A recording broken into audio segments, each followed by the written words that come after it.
বাংলার Luther king দেশে ফিরে কইছিল I have a plan. Luther king আমি নাম দেই নাই, আপনারা উত্তেজিত হবেন না। আপনাকে প্রিয় মিডিয়া দিছে, আমারে না ওদের ধরেন। তো এই প্রসঙ্গে পদ্মা নদীর মাঝির একটা দৃশ্যের কথা মনে পড়লো, আমারে না ওদের ধরেন। রাইসুল ইসলাম আসাদ কুবের মাঝি কপিলারে ধরিছে, পুকুরে জ্যাপটে ধরিছে আর কি। তা কপিলার হাত থেকে ছুটে গেছে কলস, কপিলা পানি আনতে গেছিল। তো কপিলা কইতেছে আমারে ধরো কেন, কলস ধরো।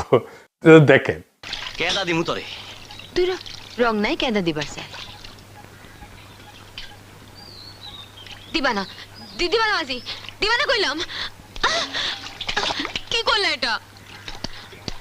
ধরো মাঝি, কলস ধরো।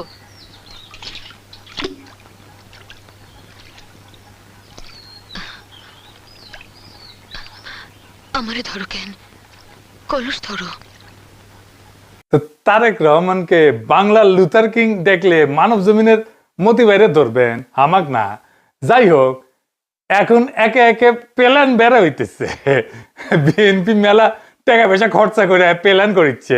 আমরা প্রত্যেকটা প্ল্যান বিশ্লেষণ করে দেখবো, আর দেখবো আসলে এই প্ল্যান কেঙ্কা তারেক রহমানের দলের লোকেরা প্ল্যান করবার পারে কিনা। প্রথমে এটা স্বাস্থ্য নিয়ে প্ল্যান দেখি।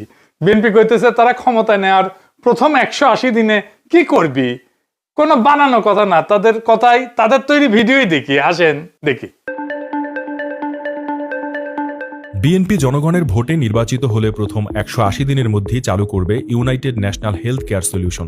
এটি একটি এআই নির্ভর ডিজিটাল হেলথ রেকর্ড সিস্টেম, যা নাগরিক স্বাস্থ্যসেবার কাঠামোকে আধুনিক করবে।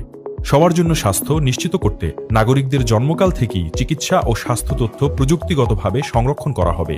এতে শহরে কিংবা গ্রামে যে কোনো সময়ে হাসপাতালে গিয়ে দ্রুত চিকিৎসা পাওয়ার পথ সহজ হবে। United national health care solution হবে রোগী, পরিবার ও চিকিৎসকদের জন্য সমন্বিত প্রযুক্তিগত স্বাস্থ্য সুরক্ষার ভিত্তি। দেখেছেন, তারা কইতেছে BNP United national health care solution দিবি। ইংরেজি যেহেতু কইছে, ঠিকই কইছে, তাই না? এটা এটা এআই, এআই মানে আর্টিফিশিয়াল ইন্টেলিজেন্স, মানে কৃত্রিম বুদ্ধিমত্তা। মানে আমাদের বুদ্ধি চলে না আর কি, আর্টিফিশিয়াল লাগে আর কি। এই যে এআই নির্ভর ডিজিটাল হেলথ